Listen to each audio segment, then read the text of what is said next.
बिस्मिल्लाहिर्रहमानिर्रहीम। अस्सलाम वालेकुम स्टूडेंट्स। आज हम अपना टॉपिक स्टार्ट करने जा रहे हैं 15.2 which is motional EMF physics का। ठीक है, सो मोशनल ईएमएफ क्या होता है? ईएमएफ हमने पिछले टॉपिक में भी इंड्यूस किया था। किस तरह से हमारे पास जब ईएमएफ प्रोड्यूस हो रहा है तो करंट भी हमारे पास हम कहते हैं कि प्रोड्यूस होता है। ईएमएफ हमारे पास बेसिकली क्या है? ये इलेक्ट्रोमोटिव फोर्स होती है, ठीक है, जिसकी वजह से हमारे पास करंट भी क्या होता है, शो होता है। अब हमारे पास मोशनल ईएमएफ क्या है? पिछले लेक्चर्स में हमने जब ईएमएफ को इंड्यूस किया था तो किस तरह से इंड्यूस हुई थी कि हमने करंट को कोई भी कंडक्टर लिया था और उसको मैग्नेटिक फील्ड के अंदर रख दिया था। जब हम कंडक्टर को चेंज कर रहे थे, जब भी फ्लक्स चेंज हो रहा था जिसकी वजह से ईएमएफ इंड्यूस होता, या फिर मैग्नेटिक फील्ड जो है उसको चेंज कर रहे थे तब भी फ्लक्स चेंज हो रहा था।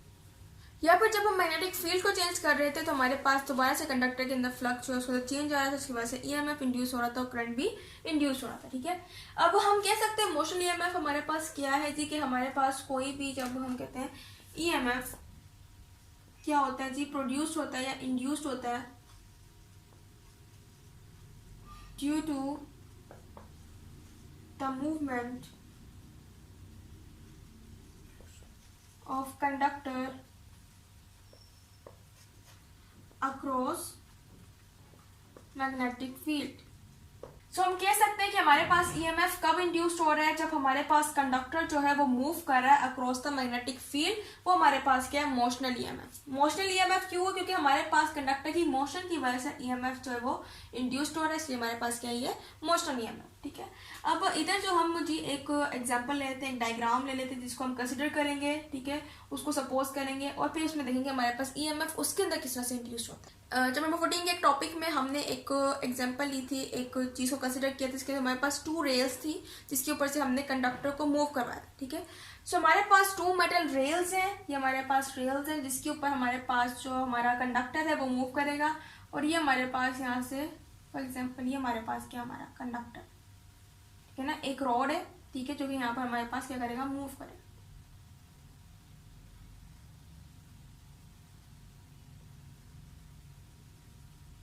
ठीक है, ये हमारे पास क्या है जी, रोड है। ठीक है, अब हम क्या करते हैं जी, ये हमारे पास जो रेल्स थी, मेटल रेल्स, इसको हम यहाँ से कनेक्ट कर देते हैं विद द गैल्वेनोमीटर।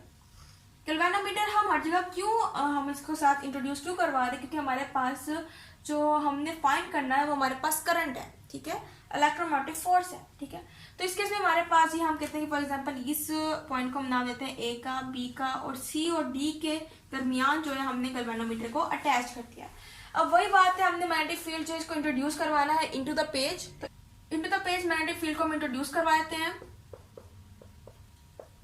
कि ये हमारे पास क्या है, अंदर मैग्नेटिक फील्ड जो है वो मौजूद है। ठीक है, अब हमारे पास जो डिस्टेंस है इनके दरमियान का रेल्स का, वो हम कहते हैं फॉर एग्जांपल ये हमारे पास लेंथ एल, ठीक है, और ये रोड जो है ये भी हमारे पास कितने की है, लेंथ एल की है। ठीक है, अब ये हमारे पास ये हमने एक स्ट्रक्चर जो है कंसिडर कर लिया है, ठीक है, जिसके अंदर हमारे पास ए बी सी डी एक कंप्लीट सर्किट बन गया है जिसके अंदर से करंट जो है वो इजीली पास आउट हो सकता है। अब क्या होता है जी, फॉर एग्जाम्पल अगर मैं इस रोड को मूव करती हूँ राइट की तरफ, ठीक है, टूवर्ड्स, अगर मैं इस रोड को इस तरफ मूव करती हूँ, ठीक है, थोड़ा सा, अब क्या होगा जी, अब ये रोड जो है थोड़ा सा मूव करके इस तरफ आ जाएगा। सो जब मैंने इस रोड को मूव करवाया राइट की तरफ, तो ये क्या करेगा, वेलोसिटी v के साथ क्या करेगा, मूव करेगा उस तरफ। ठीक है, अब मैं कहती हूँ कि जब रोड उधर मूव करेगा तो ये हमारे पास एरिया जो है वो इंक्रीज हो जाएगा।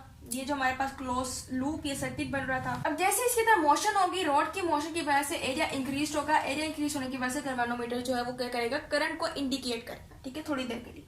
तो जब यहाँ पर हमारे पास कंडक्टर जो यहाँ पर आके स्टॉप हो जाएगा, गैल्वेनोमीटर दोबारा से अपनी रीडिंग 0 पर लेगा। बस हमारे पास ये होता है कि मिनिमम सा चेंज आता है, इसकी वजह से गैल्वेनोमीटर जो है वो करंट को क्या करता है, शो करता है। इधर भी क्या हुआ, हमने जरा से इसको राइट की तरफ मूव किया तो हमारे पास गैल्वेनोमीटर जो है वो भी क्या होगा, उसके अंदर करंट शो देगा। अब हम कहते हैं कि जब हमारे पास एक रोड मूव कर रही है तो हम कहते हैं एक रोड के अंदर क्या होगा, चार्जेस होंगे।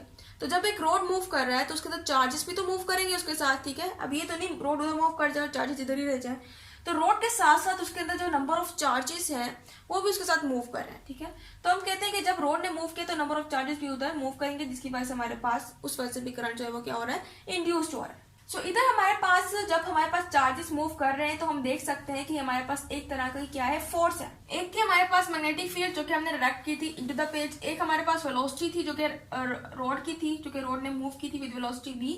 हम कह रहे हैं कि रोड के अंदर जो चार्जेस थे उन्होंने भी मूव किया, इसके अंदर हमारे पास नंबर ऑफ चार्जेस क्यू थे, उन्होंने भी मूव किया।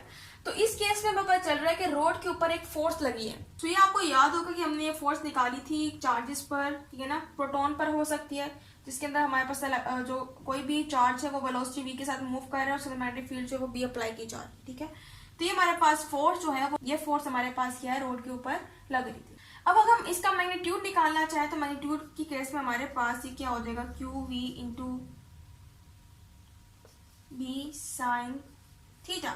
ये हमारे पास क्या है, मैग्नीट्यूड फॉर्म आ गई, जिसके अंदर हमने इसमें हमारे पास वेक्टर फॉर्म में थे, ठीक है। हमने वेक्टर फॉर्म हटा दिया और हमारे पास साइन थीटा जो है एंगल को हमने शो कर दी, जो कि हमारे पास वेलोसिटी, जिस वेलोसिटी के साथ ये मूव कर रहा है और मैग्नेटिक फील्ड भी, इसके दरमियान का एंगल है हमारे पास साइन थीटा, ठीक है।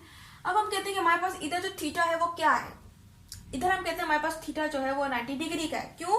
क्योंकि हमारे पास रोड जो है वो यू मूव कर रहा है और मैग्नेटिक फील्ड की डायरेक्शन है यू। तो हम कह सकते हैं फॉर एग्जांपल ये वेलोसिटी v के साथ इधर मूव कर रहा था रोड, ठीक है, और ये मैंने क्या कर दी, यहाँ से यू करके मैग्नेटिक फील्ड को अप्लाई किया। दिस इज परपेंडिकुलर, ठीक है। परपेंडिकुलर हमारे पास क्या होता है, यू, कि हमारे पास एक भी लाइन थी उसके ऊपर हमारे पास कोई भी चीज आकर लग, ठीक है। फॉर एग्जाम्पल मैं कहती हूँ कि ये मेरे पास वेलोसिटी v के साथ मूव कर रहा था, ठीक है, मेरे पास रोड, और ये मैंने मैग्नेटिक फील्ड अप्लाई कर दी। तो ये हमारे पास क्या कंडीशन है, ये है परपेंडिकुलर। तो परपेंडिकुलर पे हमेशा हमारे पास जो एंगल बनता है वो होता है 90 डिग्री का। इधर भी हमारे पास जो साइन थीटा होगा वो कितने का होगा, 90 डिग्री का। और हमें पता है कि साइन 90 डिग्री हमारे पास बराबर होता है 1 के। सो हमारे पास जो फोर्स निकल आई है वो जी F is equal to q v into b, ठीक है। तो हमारे पास साइन 90 डिग्री 1 का था, तो 1 से हम सब मल्टीप्लाई होंगे, हमारे पास सी वैल्यू जो वो निकल आएगी फोर्स की, ठीक है।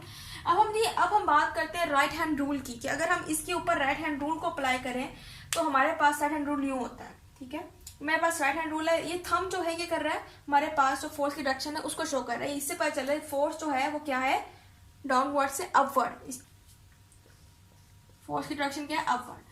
अब मैं कहती हूँ कि अगर यहाँ से मेरे पास A टू B फोर्स लग रही है, नीचे से ऊपर लग रही है, तो यहाँ पर जो A के पास चार्जेस यहाँ मौजूद थे वो भी क्या करेंगे, B की तरफ माइग्रेट कर जाएंगे। क्यों? क्योंकि फोर्स लग रही है, ठीक है। चार्जेस पे फोर्स लगेगी, वो यहाँ से माइग्रेट करके यहाँ पर आकर जमा होने लग जाएंगे, ठीक है। यहाँ पर इसकी डेंसिटी ज्यादा हो जाएगी, कंसंट्रेशन ज्यादा हो जाएगी, यहाँ पर डेफिशिएंसी हो जाएगी। जब यहाँ पर चार्जेस की डेफिशिएंसी हो जाएगी, यहाँ पर कंसंट्रेशन ज्यादा हो जाएगी, तो क्या होगा, हमारे पास इलेक्ट्रोस्टैटिक फील्ड जो है वो क्या हो जाएगी, इंट्रोड्यूस हो जाएगी। क्यों? क्योंकि सारे चार्जेस तो यहाँ पर मौजूद हैं और वो क्या करेंगे, फील्ड को क्या करेंगे, प्रोड्यूस करना शुरू करेंगे, विच इज इलेक्ट्रोस्टैटिक फील्ड, ठीक है। इलेक्ट्रोस्टैटिक फील्ड, और हमें पता है कि हमारे पास जो इलेक्ट्रोस्टैटिक फील्ड है वो किसके बराबर है, QE। तो हम कह रहे हैं कि जैसे हमारे पास A से B की तरफ फोर्स लगी तो B से A की तरफ इलेक्ट्रोस्टैटिक फोर्स लग गई। अब ये हमारे पास क्या आ गई जी, ये हमारे पास फोर्स की वैल्यू आ गई QE, ठीक है। तो इधर हम फोर्स की वैल्यू जो है पुट कर सकते हैं इधर, विच इज QE, क्योंकि हमारे पास इलेक्ट्रोस्टैटिक फोर्स जो है वो अप्लाई हुई है। बाकी हमारे पास QV इंटू बी, ठीक है। इधर Q हमारे पास Q से कट जाएगा और हमारे पास E जो है वो हमारे पास निकल आएगी V इंटू बी। सो जब तक हमारे पास इस पर फोर्स अप्लाई होती रहेगी A टू B, ठीक है, तो इलेक्ट्रॉन जो चार्जेस है वो यहाँ पर मूव करते रहेंगे और B टू A हमारे पास इलेक्ट्रोस्टैटिक फील्ड या फिर फोर्स जो है वो प्रोड्यूस होती रहेगी। लेकिन जब हमारे पास फोर्स जो है वो लगना बंद हो जाएगी, ठीक है, तो हमारे पास जो सारे चार्जेस हैं वो रेस्ट कंडीशन में आ जाएंगे, अपनी जगह पर थे, और फिर क्या हो जाएंगे, स्टेशनरी फॉर्म में आ जाएंगे, ठीक है। तो इस केस में हम कहते हैं कि फॉर एग्जाम्पल हमारे पास जो पोटेंशियल ग्रेडियंट की हम बात करते हैं,